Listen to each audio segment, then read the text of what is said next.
During the Cold War, the Soviet Union forms an organization called Patriot. They chose representatives of the different nationalities of the Union and experimented on them to create a team of superheroes that would defend the motherland against any threat, even supernatural ones.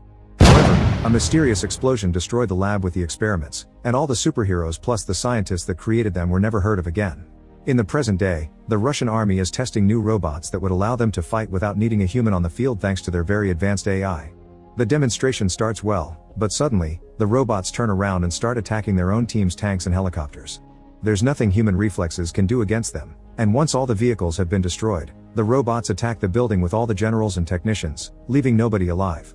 Once the smoke clears, it's revealed that the person behind this is Dr. Kuratov, one of the scientists behind the Patriot project all those years ago. He's gained superpowers as well, and now he can generate electricity and control machines, so he takes the robots away with him. Sometime later, the Ministry of Defense holds a meeting to deal with the situation, and it's finally revealed what happened during the Cold War. In 1940, Kuratov was in charge of the Innovative Technologies Department in the Patriot Project. His main obsession was Module 1, a remote designed to control any motorized vehicle. The experiment was a failure, and the project was shut down. Kuratov became extremely jealous of Victor, whose own genetic research impressed their higher-ups, and Kuratov decided to steal that research to conduct some underground experiments of his own. His goal was to outperform Victor and be recognized as a great scientist too. Many humans became biological victims of his work, and Kuratov was arrested, but he escaped anyway and hid in his genetics labs. The army decided to storm the lab, but Kuratov had transformed the place into a bomb, causing a massive explosion. They had thought he died there, but it turns out the chemicals released by the explosion altered his body and he became the Module 1 experiment he was obsessed with. To defeat him, they'll need to find the superheroes he made. Meanwhile, Kuratov is sneaking inside one of the many army warehouses to steal all vehicles and resources he can find. After the meeting, the Ministry of Defense decides they'll reopen the Patriot organization under the charge of Major Larina. She announces their superhero team will be called the Guardians and makes her people start researching any supernatural story they can find, be through rumors, viral videos, or tabloids.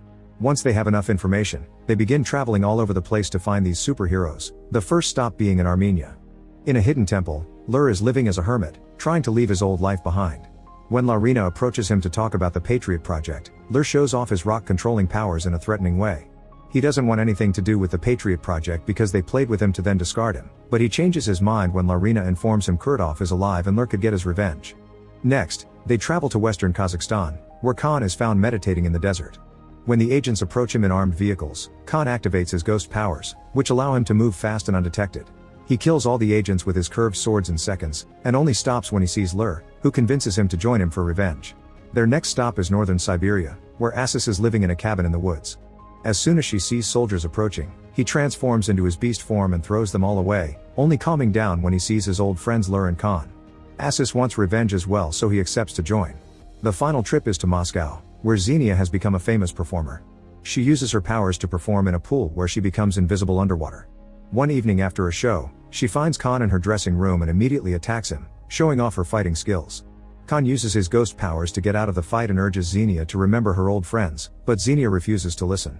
Lur shows up as well and Xenia immediately attacks him too, starting yet another pointless fight that Lur wins because he was the one that taught Xenia her moves. Assis cuts in and explains to her that they're all loners with superpowers who haven't aged in 40 years, just like her. So even if she doesn't remember them, she could join their cause to find out who did this to her. In the meantime, Kuratov finishes creating his very own clone army to carry on his plan. The Guardians return to the Patriot headquarters, where Xenia explains what happened to her. Her first real memory is from 1978, when doctors found her near Sevastopol. Nobody could identify her, and she only knows her name thanks to an engraved ring she had with her. Doctors said her memories would come back with time, but so far it hasn't happened. When Xenia noticed she didn't age, she knew other people would notice too, so she decided to travel around. Her powers include invisibility in water, thermo-resistant skin, and controlling her body's temperature in all conditions. At that moment, Larina's team announces they've found Kuratov in a junkyard that he's using as his command center, so they must use the element of surprise quickly before Kuratov sees them. When they arrive there, Xenia is happy to see it's raining because she'll be able to become invisible, but they also discover someone has jammed their signal and they can't communicate with headquarters. The team splits to attack from different spots, and Xenia walks in without a care. Unfortunately, the guards have special goggles that allow them to see Xenia's body temperature and they immediately use special weapons to freeze her on the spot. Assis and Khan use their powers to kill as many guys as possible, however the guards are expecting this as well. When Khan stops moving, he's hit by a paralyzing dart, and Assis is captured by an unbreakable net. Inside the building, Lur uses a special trick to create a mini earthquake before covering his whole body with rocks. After he's done with the guards around him, Kuratov himself shows up, so Lur begins attacking him. His rocks are merely tickles for Kuratov, who immediately overpowers Lur and breaks his back. Moments later, Kuratov has Lur, Khan, and Assis inside a force field cell and explains he had been expecting them, so he armed his soldiers with the corresponding weapons. As the creator of their powers, Kuratov always knew their weaknesses. He asks the Guardians to join him and gives them 24 hours to think about it, ignoring their claims that death would be preferable to working with him. Assis has a knife that he tries to use, but the force field stops him from moving. Afterward, Kuratov gathers the tanks he stole to start his invasion. Soon the whole city becomes a war zone and the news reports chaos everywhere. They also talk about a stolen space transmitter and the army being completely useless against these attacks. It turns out Kuratov actually made a deal with a spy in the army that got him access to the warehouses and the soldiers that protected his base, and now he intends to use the space transmitter to start his Module 2 project. The plan is to connect the transmitter to the Ostankino Tower and the Federation Tower and send a signal to the Russian satellite, which in return will allow him to control every other satellite and therefore all technology on Earth. When Kuratov begins taking away the towers, his army spy complains because he had been promised things wouldn't get out of control, but Kuratov just kills him. Meanwhile, Larina rescues Lur and takes him back to headquarters. While he recovers, Lur tells Laren that when he passed out he had a vision of his daughter that reminded him of all the good time he had with her and his grandchildren. Lur never aged but his kids did, and while his grandchildren left to travel the world, his daughter grew old and Lur had to watch her die. Sometime later, Larina receives a visit from Victor, Kuratov's old lab partner. Everyone thought he was dead, so Victor explains he's been hiding away all these years and only came out because he saw Kuratov on the news and he knew they would need his help to stop him. Victor immediately begins working on healing Lur and gives Larina the location of Kuratov's secret lab to rescue the others. The team quickly sneaks inside the lab, kills all the guards, and frees the Guardians by simply shooting the keypad that kept the force field up. Khan feels so humiliated though that he just leaves the team. While Kuratov continues to move the towers around the city, Larina has a chat with Assis back in headquarters. Assis confesses he's worried about Xenia, who he has been watching over for a long time. After their initial escape during the war, Assis saw Xenia again 8 years ago, but he realized she didn't remember anything and decided to keep his distance. He also worries about his transformations, which are getting wilder each day and make him afraid of possibly getting stuck in the beast form forever. Larina promises they won't let that happen and that Victor probably can find a cure. Speaking of Victor, he's in the secret lab studying Kuratov's clones when he's suddenly found by Kuratov himself. Still mad over the results of their war experiments, Kuratov accuses Victor of betraying him to work alone and swears he'll make the world see who the real genius is. Then he activates the traps in the lab, releasing a poisonous gas that kills Victor. Afterward, Kuratov goes to check on the installation of the space transmitter with the towers to get it started. The activation of this powerful machine causes Patriot's system to finally detect and understand Kuratov's plan.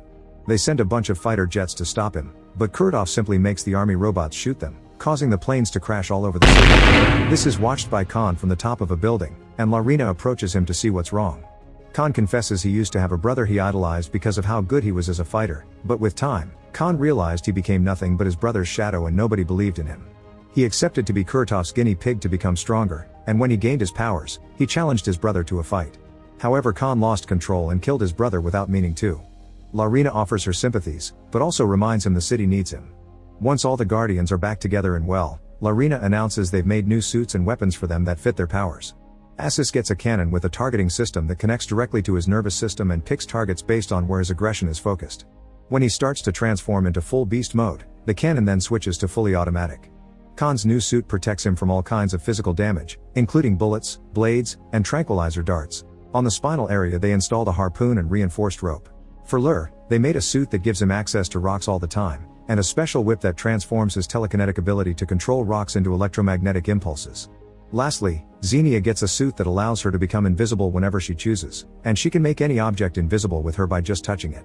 The team begins training with their new weapons, and although there are some mishaps at first, with enough practice they gain full control and are ready to rumble.